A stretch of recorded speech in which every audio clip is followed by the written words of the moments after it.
Okay, hello everybody. It's a little bit after 10:30, so we're going to get started. New York City, can you hear us okay? Hello? Yes. Okay, great. Good morning, everyone. My name is Whitney Clark. I'm the Director of the Division of Licensing Services. Let's start the roll call and announcements of DOS staff members. Let's start here in Albany. Hi, I'm Amy Kensington, I'm Assistant Director. Mary Jo Moore, Supervisor of Licensing Services. Denise Tidings, Examination Development. Jody Delalo, Processing. Mark Mastrobuno, Educational Standards. Jim Hyde from the State Education Department. Lawrence Butler, I'm a consumer with the hearing aid. Jonathan Curtin from the Department of Health. Okay, and in New York. Anna Kim, Otolaryngology. Peter Fisher, dispenser, board member. Arnita Gatt, Department of State. Okay, so unfortunately we do not have a quorum. So moving right into the department and subcommittee reports, I'm going to turn it over to Jody Delalo for a report on processing. Good morning. So as usual, there are licensing statistics in your folders. If you want to take a look at it at some point, there's a comparison of the number of licensees now as compared to last year. It appears to be a slight increase, 289 licensees more than last year at this time. So in the totals, they're broken down by county. So if you're interested in that, you can take a look at that. As far as processing issues, there's nothing, I don't see that we're seeing any specific trends. You know, I talked to staff about like rejected applications and you know, what we see that we reject for, and they basically indicated that incomplete applications is the #1 reason that we reject applications. So of course that delays licensure. Other than that, I really don't have a lot of information to share. Thank you. Okay, does anybody have any questions for Jody? I actually have a question for Jody. Okay. I know that we're going to be taking a close look at the rejection rates for all of our disciplines. Yes. And we're going to be doing that for hearing aid as well? Yes. With the goal to expedite the process of the applications and to reduce the number of rejections. So hopefully for the next meeting we'll have an update on that. Okay, the exam and education subcommittee report. Denise. Good morning. The written examination has been updated and will be given in January 2017. It was a lengthy process. We basically identified exam items, which are questions that were difficult or too easy, and we reworked those, and we also incorporated some questions that coincide with the new syllabus. We did that in conjunction with subject matter experts, and we had them identify which questions were stronger ones that were better ones for us to use. Now, I think Dave has been working on the Education Committee initiative for mandating continuing education in the area of telecoils and assistive listening technology. I think, are we going with adding one mandatory CE credit hour? Into doing that. Okay, so Dave is looking into developing a regulation on that initiative. Then we have the telecoil subcommittee report. The telecoil subcommittee has been working hard on preparing information that will be disseminated to hearing aid dispensing businesses to help raise awareness of their responsibility to inform the consumers of the T-Coil feature and other assistive listening technologies. We have prepared, and it's in your folder, draft documents. One is a notice to all hearing aid dispensers explaining the initiative, giving them some useful links.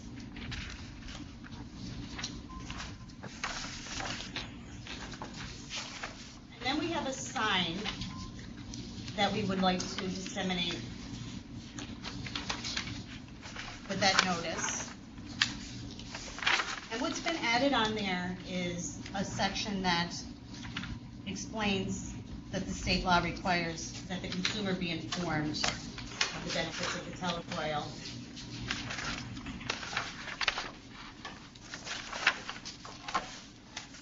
The toll-free number will now be working. Again, we've had that reinstated. Yep, it's working now. Next, we have a trifold, and we've kind of cleaned up some of the formatting on that and added some language with regard to the telecoil feature.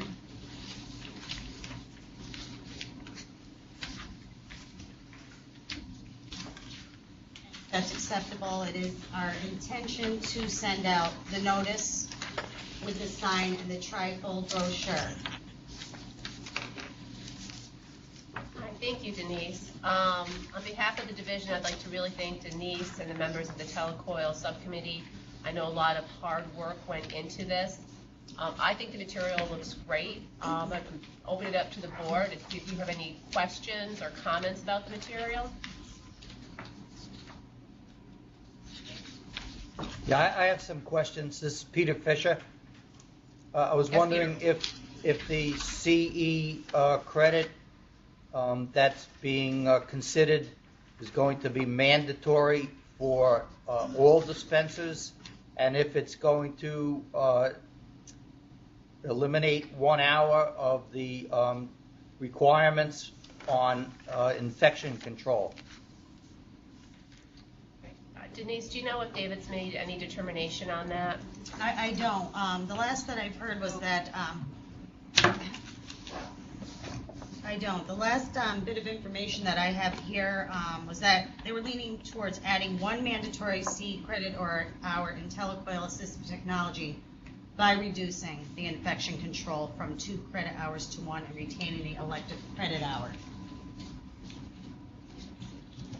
So guys, my question is for the board members. Do you think that if we reduce that, the infection control to 1 hour, is that a sufficient amount of time to cover the material?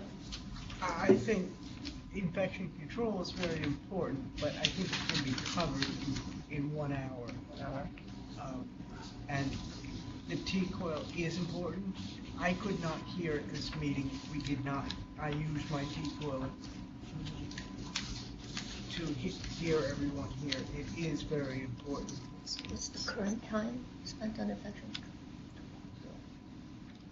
Anna and Peter, what's your opinion?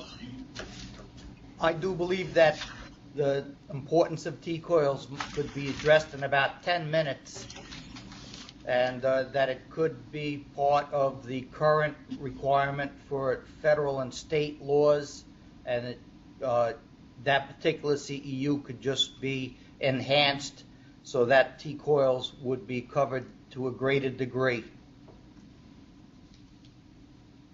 So Peter, your recommendation would be to leave the infection control alone? Leave that at the 2 hours? I do believe infection control is far more important and something that needs to be repeated over and over, and 2 hours is probably the way to go. Yeah, Whitney, when we revised the infection control section of the educational material, I don't think that can be covered in an hour, so I agree that it should be kept at 2 hours. Okay, very good. Well, what I'm going to do, I'm going to follow up with David after the meeting and have him give a report at our next meeting on what his research has shown and what his thinking on the topic is. I think if we could fold T-coil into the existing state and federal law, that seems to me to be the logical place to cover the material. I think it's just a matter of how much time is going to be allotted to the subject. But I look forward to hearing from David on that. Does anyone else have any questions or comments for Denise? Yes, this is Peter again. I do believe that all that's really necessary is for us to emphasize to dispensers that they are required to talk about T-coils. That's it. Yes. Agreed. Agreed, right. Now, did you have any questions or comments about the material, the notice, the sign, and the brochure? Board members? Yeah, is the wording on the sign mandated or just suggested? A little of both. The first paragraph is mandated. The first paragraph is mandated. Right. And then the part that we added, is not required by law. But we added it in hopes that, they'll post our sign and that the consumers will see that, the dispenser has a responsibility to discuss this material. Okay. This was mine. Here, I'm not using it. There's Sorry David. about that. Good morning, Dave. Are the other members aware that the federal government is preparing to take a stance on medical evaluations, that then they have indicated that they will no longer enforce the requirement, although it still stands as a statute? Actually, that's a great point, Peter. Thank you for bringing it up. We received notification from a former board member a couple of weeks ago about the federal action. So I had David look into it a little bit for us. David, are you prepared to share any information with the board?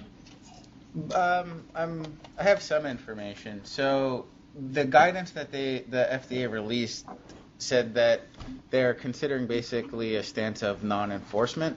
But as you said, the law itself hasn't changed. I think it's to some degree similar to sort of, medical marijuana statutes, how it's still technically prohibited, but they're not enforcing it.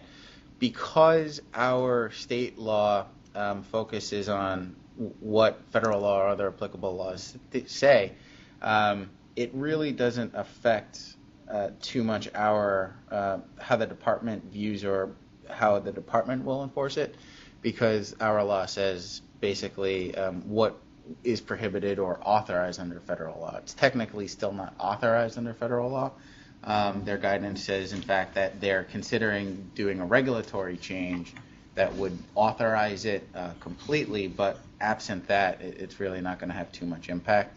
And considering, with the recent election and the administration, who knows what that guidance is going to actually do or change in the coming months. So at this point, it's really not going to have too much impact. Okay. David, has the FDA given any time frame for when they might be doing a regulation, if at all? No, it didn't say anything in the guidance document. It said that it may consider doing a formal sort of proposal, but it didn't really indicate any sort of timeline. Okay, well, we'll keep watching this for the board and give updates as we receive them. Anyone have any questions for Denise or comments? No? So Denise, I imagine that we're going to have some of this materials printed for us by DAR, just to make it a little bit more professional. Yes, that's correct. So I think what we'll do, since we don't have a quorum, we're going to send this up to DAR, that's Division of Administrative Rules in the department that does all of our printing for us, to have it, a sample prepared, and we'll disseminate that to the board members and along with our plan to get this information out to our licensees. I just wanted to add that the longer consumer brochure, the one that's available online on our website, we had plans to do the same with that as well, Whitney, to send it to DAR and have them look at our format and our language and make sure that it's consumer friendly. Great, thank you very much, Denise. Sure.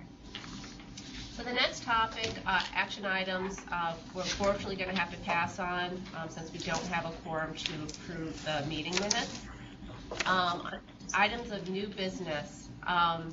Any board members have any topics they'd like to discuss? Florence.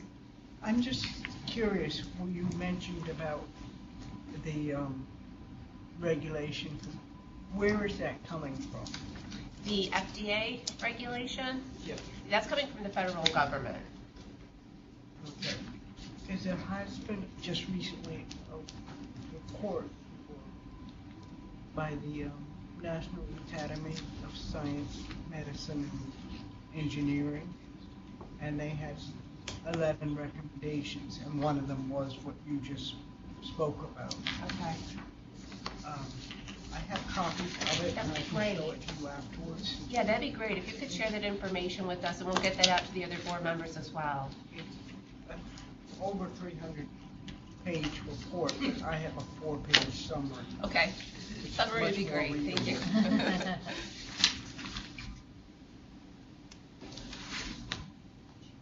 Okay. I do have a topic of new business. Since we're at the end of December, we're starting to look forward to our plans for next year at the department. And one thing that we're looking at, we're going to be instituting a few new enforcement initiatives next year, including looking at continuing education compliance for all of our disciplines, including hearing aid dispensers. So we're going to have an active enforcement plan next year, auditing compliance to make sure that our licensees are complying with their required continuing education. So for next year's meeting agenda, you'll see a new department report. We'll have an enforcement report added so that a member of our enforcement team can come and keep you updated on the results of our ongoing audits. Anybody else? Questions? No? Okay, so as we are closing the year and starting a new one, I'd encourage all the board members to think about initiatives, topics they'd like us to focus on next year. I really would like to try to reinvigorate this board, but since you're the subject matter experts, we really rely on you to bring these things to our attention. So please be creative, think of some things for next year so that we can make these meetings a little more meaningful for all of you. I know you take a lot of time out of your schedules to come in here. Lawrence. I'm wondering whether we can set up a schedule for the whole year. This one came kind of late in the year, and fortunately there weren't many people on the roads, but it's not an easy time. I agree. Yeah, that's a good idea, Sharon. I'll send it out. Yeah, this is the one board where we have to have 4 meetings a year. So I'll have Sharon put together proposed dates and get them out to everybody. And if you can let me know within a week if those dates work for you, we'll get these meetings scheduled for next year. May I ask something? Certainly. This is Peter. Is there any interest in filling the vacant seats that remain on for the board? Absolutely. That would certainly help with our quorum issues. Right. Do we have a breakdown of vacancies? So it looks like we do have, there's 2 open hearing aid dispenser spots, which are governor's appointees. So if you, board members, if you know of anybody who would qualify for these seats, who's interested, please get me their resumes and I can advance them to the governor's appointments office. The other 3 vacancies are not with the governor, so we have less control over those, although we can certainly forward along resumes to the appointing authority. The speaker has an audiologist who dispenses hearing aids. Actually, he has 2 of those positions. And the Senate also has an audiologist who dispenses hearing aids. So please speak with your colleagues and get us resumes of folks who are interested. Okay. Okay. Anyone else? No. Okay, well, let's open up to public comment. We do have 2 members of the public in Albany. Would either of you like to speak? Frank Goosen? Thank you.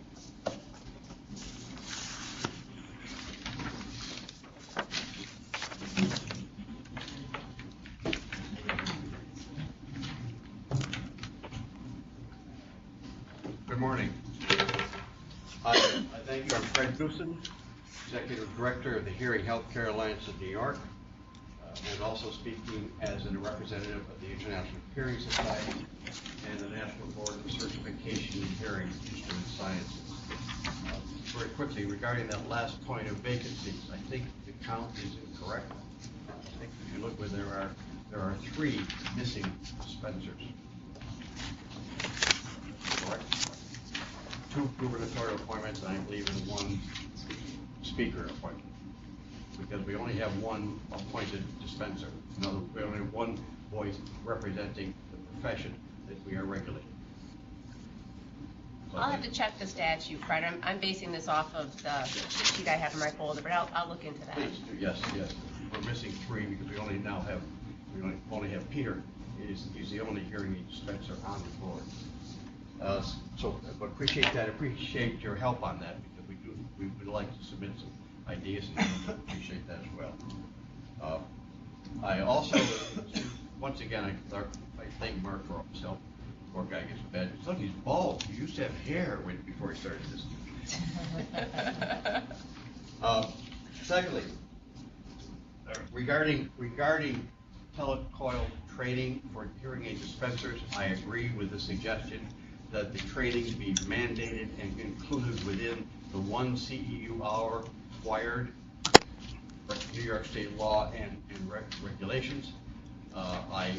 Having run conferences and running training programs for almost 20 years, the infection control issue is significant because it is the one area in which hearing aid dispensers, non-medical professionals, need to know how to prevent disease and other problems. It is really critical, and reducing it would be, I believe, in error and much needed there. Certainly, we have amended our 1 hour of state law and regulations to include at least 5 to 10 minutes talking and reminding the dispensers that they must work with telecoil presentations, disseminations, and information. And I also thank you very much for changing both the brochures and the information that we need.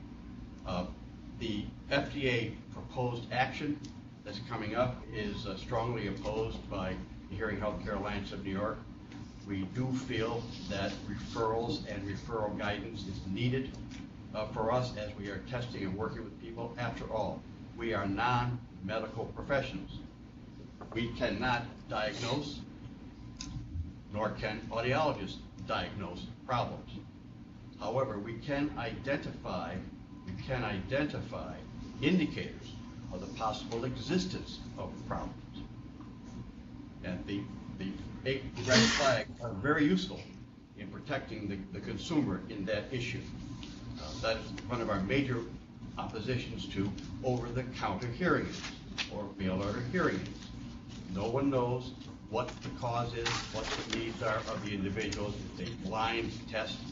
So we are taking the position in New York State that the 8 flags remain, that they remain in place, and if any of those flags appear, that the dispensing audiologist and the hearing aid dispenser must refer that client to an ear, nose, and throat doctor, an ENT, before we proceed in our program, because there are some situations that are critical. That point. The sign is going to be interesting because with the FDA consideration of reversal of waivers, we then get into a situation, who preempts what related to the sign that we are required to put by law, by New York State law, on our walls, relating to waivers, relating to referrals. And so in addition to that particular sign, will be following that whole situation. And again, I leave that to the attorneys about what preempts what. Does the FDA relaxing those requirements preempt our requiring those? And hopefully we'll come with a position on that issue. I would like to suggest and request that the increase in new dispensers, registered dispensers, could that be broken down into audiologists and or hearing aid dispensers? We have 298 new people. How many? Yeah, because I think that's crucial. We're seeing a change in that a lot. We have a lot of new businesses moving into the state that want to open up, and they're multiplying very, very quickly. And that would be very useful.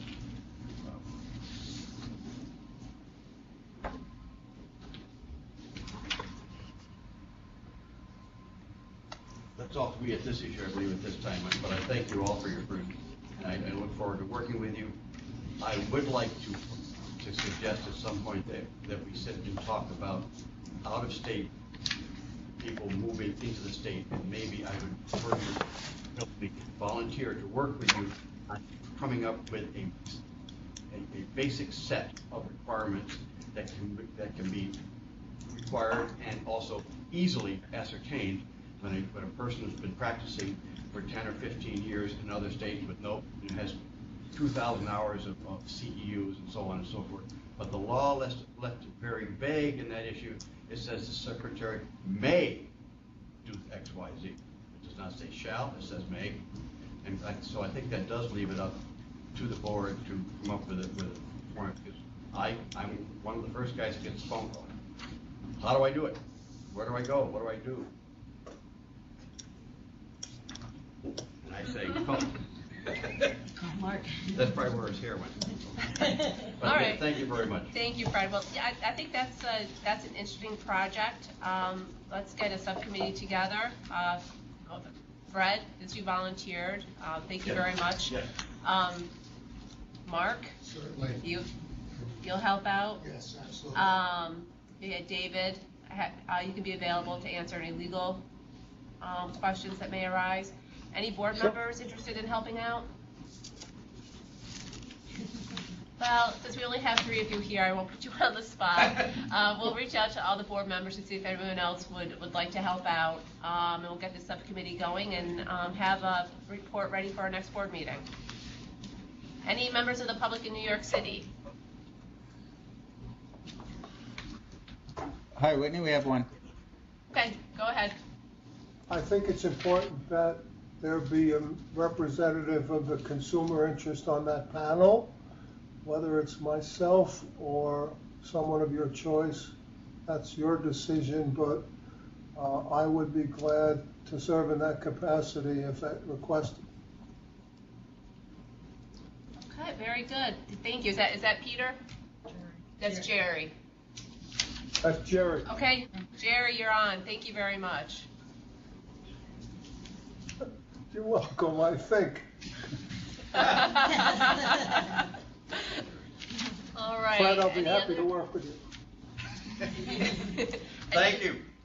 Any other members of the public?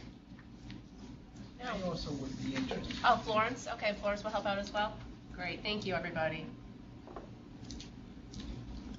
Okay, that concludes public comment. Could I have a motion to adjourn, please? Can I comment? I didn't know you were Oh, yeah, I'm done sorry, with Jerry. public comment. Yeah, go ahead. Yeah, go May I ahead. share a couple of thoughts? Please. One is an easy one. I would just like you to advise with respect to the changes in the examination. We had talked before about including coverage of the hearing assistive technology education requirement pertaining to the regulation that T-coils be discussed. I wonder if that has made its way into the training protocol. That's just one question. Denise, Shall I do you continue? know the, actually, let me get an answer to that one. Denise, do you have an answer to that? I can make sure and go back and ensure that there's a certain percentage applicable to T-coils. Okay, I'm just concerned that since we still get reports of people who have no idea what a telecoil is, or if they have them in their hearing devices, that their audiologists never offer to activate them, and the telecoil is a link to so many hearing assistive devices, and it's the law in New York State that there be some coverage of that in the licensing and testing procedure. I had a couple of other thoughts, if I may. Please go ahead, Pete. Thank you. With regard to the recent decision by the Food and Drug Administration, as I think was suggested before by my colleague Florence Butler, that action really follows two major public policy documents, one being the Academy of Science, where do I have it here? The Academy of Sciences, National Academy of Sciences report on hearing aid accessibility and affordability, and a second document which came out more recently in October, the President's Council of Advisors on Science and Technology, PCAST, recommendations intended to facilitate hearing aid device innovation and improve affordability and patient access. So these two documents stand as testimony to government policy moving in the direction of serving the consumer interest in the growing public health problem that is hearing loss today.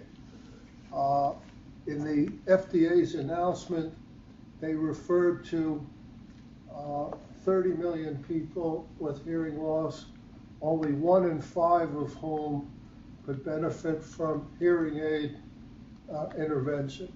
And I think that's something that everyone around the tables at this meeting would agree needs to be worked on. So I would like that to be kept in mind as your deliberations go forward. You mentioned enforcement. I wonder if any thought has been given or can be given to doing any enforcement to determine whether people in fact are getting the message about telecoils and hearing assistive technology. And this leads to my next point. There are 2 vacancies on this board from what I saw the latest list that are audiologists who dispense hearing aids. We have seen that there are basically 2 types of audiologists, and I think hearing aid dispensers, those who we would consider rehabilitation audiologists who treat the total patient or client and don't simply try to sell hearing devices, and those who are strapped for money or primarily in it for the economic incentive and are out to only sell hearing aids, satisfy the requirements of the people coming in and send them on their way. That's a long-winded way of asking whether I might be permitted to submit resumes from audiologists who treat the total patient and who have been active in working with consumers to maximize their ability to hear. Again, I think that's consistent with the trend in policy nationwide, so I would like to do that if I may. Also, I would just point out, I love the new brochure that you've come up with. It's in keeping with the suggestions of the subcommittee I chaired largely, thank you. It deals with people who sell hearing aids and doesn't call them exclusively hearing aid dispensers. They call them audiologists, hearing aid dispensers, and other hearing care professionals. So with respect to the new signage, I suggest that you try to modify the look of the sign so it's not addressed to hearing aid dispensers exclusively, but to audiologists who dispense hearing aids, or audiologists and dispensers who sell or distribute hearing aids. That would be my suggestion, to treat everyone equally and distinguish between dispensers and audiologists who dispense. Let me see if I had any other quick comments. No, that about does it. Thank you for allowing me to make those points. Thank you, Jerry. Yes. May I you make have- a comment in regard to what Jerry just said? Yeah, please go ahead, Peter. Okay. I can't see the relationship between encouraging over-the-counter sales of assistive devices and then taking into account that there are certain people who treat the total person when it comes to dealing with hearing loss. Over-the-counter devices is the wrong road to go down. It brings up the possibility that a person will experience failure on their initial attempt to hear better, and for that reason never make another attempt to achieve good hearing. And so the availability of over-the-counter devices is not the road to go down. And I do believe that even hearing aids today that are dispensed and fit by competent hearing care professionals are still not able to be perfectly adapted to every loss. And so I do believe that we should be opposed to accepting over-the-counter devices that are utilized without having first addressed the problem with an otolaryngologist and also someone who's competent in evaluating hearing for the purpose of fitting hearing aids. Thank you. Thank you, Peter. Jerry, in response to your question about being able to submit resumes for consideration for the vacant board positions, yes, please go ahead and send those to me.